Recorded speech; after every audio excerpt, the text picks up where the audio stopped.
आप सही भक्तों को राधे राधे। तो आज हम सही भक्तों के लिए इस वीडियो के माध्यम से, इस चैनल के माध्यम से एक ऐसा महाप्रयोग बताने वाले हैं जिससे शीघ्र ही आपकी बड़े से बड़ी मनोकामना पूर्ण हो जाएगी। आप दिन रात प्रयत्न कर रहे हैं, मेहनत कर रहे हैं, परंतु कहीं भी आपको सफलता नहीं मिल रही।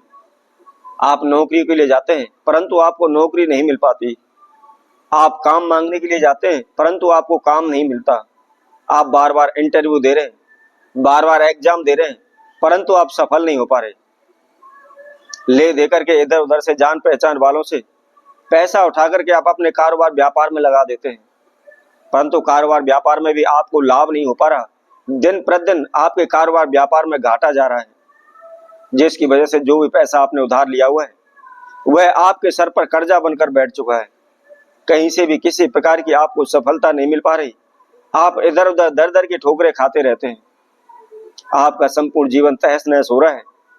दिन प्रतिदिन आप कर्जे में डूबते चले जा रहे हैं। दिन प्रतिदिन आपको हानि नुकसान होते चले जा रहे हैं। एक के बाद अनेक समस्याएं आपके ऊपर बढ़ती जा रही हैं, परंतु कोई भी उनका समाधान आपको नहीं मिल पा रहा। तो आज हम सभी के लिए इस चैनल के माध्यम से एक ऐसा छोटा सा प्रयोग आपको बताएंगे। यदि श्रावण मास में हमारे द्वारा बताई गई इस बेलगिरी को आप इन 3 जगहों पर चढ़ा देते हैं तो शीघ्र ही आपकी बड़ी से बड़ी मनोकामना पूर्ण हो जाएगी। कोई भी ओना टोटका इसमें आपको नहीं करना है, कोई भी तंत्र मंत्र आपको नहीं करना है, और इसके साथ साथ कोई भी अधिक खर्चा आपको नहीं करना है। बहुत ही सिंपल सा साधारण सा उपाय है। कोई भी स्त्री हो या पुरुष, बच्चे हो, कोई भी इस प्रयोग को कर सकता है। आप सभी जानते हैं, जो हमारे जीवन में समस्याएं बढ़ने लग जाती है, रुकावटें आने लग जाती है, हमसे कहीं से कोई भी हमको काम नहीं मिल पाता, हमको नौकरी नहीं मिल पाती है, हमारा कारोबार व्यापार नहीं चलता है, तो हमारे मन में उच्चाटन आने लगती है, अशांति फैलने लगती है, जिसकी वजह से न हमारा घर पर मन लगता है और ना ही बाहर लगता है। किसी लोगों से, दूसरों से हम काम भी मांगते हैं तो हमको धुतकार देते हैं, हमको अपमानित करते रहते हैं, परंतु काम नहीं देते, जिसकी वजह से हमारे घर में झगड़े रहने शुरू हो जाते हैं। कमाई का कोई भी साधन न होने की वजह से हम दिन प्रतिदिन कर्जे में डूबते चले जाते हैं। उसके लिए हम अनेकों ब्राह्मण ज्योतिषियों के पास भी जाते हैं, अपनी समस्याएं बताते हैं, समाधान पूछते हैं, और उनके द्वारा बताए गए अनेकों प्रकार के हम उपाय भी करते हैं, पूजा पाठ करते हैं, हवन करवाते हैं, ग्रहों से नक्षत्र हम दान भी करते हैं। हमारे पास पैसा ना होते हुए भी हम ग्रहों से संबंधित नग भी धारण करते हैं, परंतु वही डाक के तीन के पास रहते हैं, कोई भी हमको लाभ नहीं हो पाता। दिन प्रतिदिन समस्या हमारे जीवन में बढ़ती चली जा रही है। हम चारों ओर से समस्याओं में घिरे पड़े, हमारी कुछ भी समझ में नहीं आ रहा, करें तो हम क्या करें। हम भगत सियानों पर वही भाज भाज के थक लिए, उनके द्वारा बताए गए अनेकों प्रकार के ओने टोट के तंत्र मंत्र कर करके हम थक चुके हैं, हार थक करके घर बैठ चुके हैं। हमको किसी प्रकार का कोई भी लाभ नहीं मिल रहा, कोई भी रास्ता नहीं मिल रहा। तो ऐसे में आपको क्या करना है, इसके लिए हम बहुत ही एक साधारण सा छोटा सा आपको एक महाप्रयोग बताएंगे, जिसको करने से निश्चित ही आपकी सभी समस्याओं का समाधान हो जाएगा। किसी प्रकार की समस्या आपके जीवन में नहीं रहेगी। निश्चित ही आपके धन धान में बरकत होने लगेगी। आप शीघ्र ही कर्जा से मुक्त हो जाएंगे। यदि आपकी पढ़ाई में रुकावटें आ रही हैं तो निश्चित ही पढ़ाई में आपको सफलता मिलेगी। आप बार बार इंटरव्यू दे रहे हैं, बार बार एग्जाम देते हैं, असफल हो रहे हैं, तो निश्चित ही आपको इनमें सफलता प्राप्त होगी। तो इसको कैसे करना है, किस समय पर करना है, क्या इसकी विधि है, इसकी जानकारी के लिए आप हमारी इस वीडियो को संपूर्ण सुने, आखिर तक हमारे साथ जुड़े रहें। और जिस किसी भक्तजन ने हमारे इस चैनल को अभी सब्सक्राइब नहीं किया हुआ, सब्सक्राइब करें, लाइक करें, कमेंट बॉक्स में जाकर के राधे राधे अवश्य लिखें।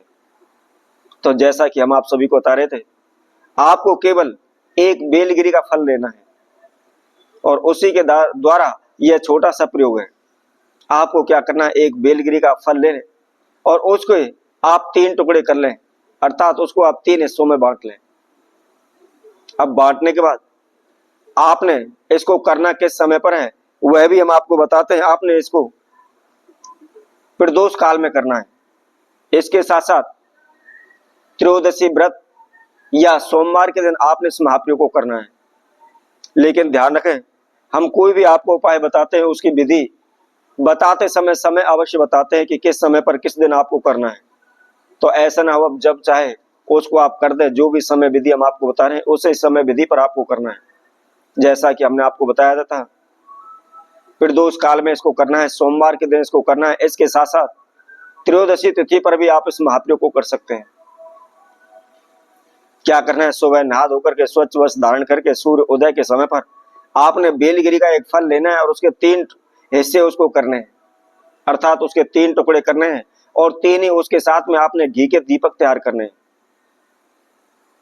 आप किसी भी मंदिर में, तीर्थ में आप जाइए, जहां देवालय हो, शिवालय हो, शिव जी का मंदिर हो, ऐसे मंदिर में आपको जाना है। सर्वप्रथम जो उस मंदिर का मेन गेट है वहां पर आप माथा टेके प्रणाम करें और प्रणाम करने के बाद आप एक घी का दीपक वहां प्रज्वलित करें और उसके साथ साथ आप बेलगिरी का एक टुकड़ा वहां पर रख दे, ज्योत के पास आप विराजमान करें और हाथ जोड़ करके द्वारपालों से प्रार्थना करें कि हे प्रभु, मैं इस मंदिर में पूजा करने के लिए आया हूं या मेरे जीवन में इस प्रकार की समस्याएं हैं, इनको दूर करने के लिए मेरे लिए कोई रास्ता बताएं। इस तरह प्रार्थना करने के बाद आप मंदिर में प्रवेश कर जाएं और मंदिर में प्रवेश करने के बाद सर्वप्रथम नंदी महाराज के पास आपको जाना है। उसी तरह वहां हाथ जोड़कर अपने नाम एवं गोत्र का उच्चारण करते हुए उनसे प्रार्थना करनी है। प्रार्थना करने के बाद नंदी के समक्ष आपने एक घी का दीपक प्रज्वलित करना है और उसके साथ साथ एक बेलगिरी का फल जो आपने 3 हिस्से किए थे उसका एक हिस्सा अर्थात दूसरा हिस्सा जो है वो नंदी के समक्ष चढ़ाना है और नंदी महाराज से जो भी आपकी समस्या है या जो आपकी इच्छा है उसके लिए आप प्रार्थना करें। अब इसी तरह तीसरा हिस्सा आपने शिवलिंग के समक्ष हाथ जोड़ करके सर्वप्रथम प्रार्थना करनी है, देवादिदेव महादेव का स्मरण करना है, अपना नाम एवं गोत्र का स्मरण करना है और उनसे प्रार्थना करनी है कि प्रभु मैं कर्जे से मुक्त हो जाऊं, मुझे नौकरी मिल जाए, मुझे कारोबार व्यापार में लाभ होने लगे या मेरे जीवन में जो भी समस्या आ रही है शीघ्र दूर हो जाए। इस तरह की मनोकामना बोलने के बाद एक घी का दीपक आप शिवलिंग के समक्ष जलाएं। उसके साथ साथ जो बेलगिरी का फल का जो टुकड़ा आपके पास बचा हुआ है, जो शिवलिंग की जलहरी होती है, जलहरी के ठीक सामने उसके समक्ष आपने उस टुकड़े को चढ़ाना है और हाथ जोड़ करके आपने प्रार्थना करनी है। यदि आप लगातार 3 बार भी इस महाप्रयोग को कर लेते हैं तो निश्चित ही आपकी कितनी भी बड़ी से बड़ी मनोकामना हो वह शीघ्र पूर्ण हो जाएगी। कभी भी आपके कारोबार व्यापार में हानि नहीं होगी, किसी प्रकार की रुकावट आपके जीवन में नहीं आएगी। तो इसी तरह मैं आपसे भक्तों के लिए और नए उपाय के साथ, नई वीडियो के साथ आप सभी के साथ उपस्थित होंगे। तब तक के लिए सभी भक्तों को राधे राधे।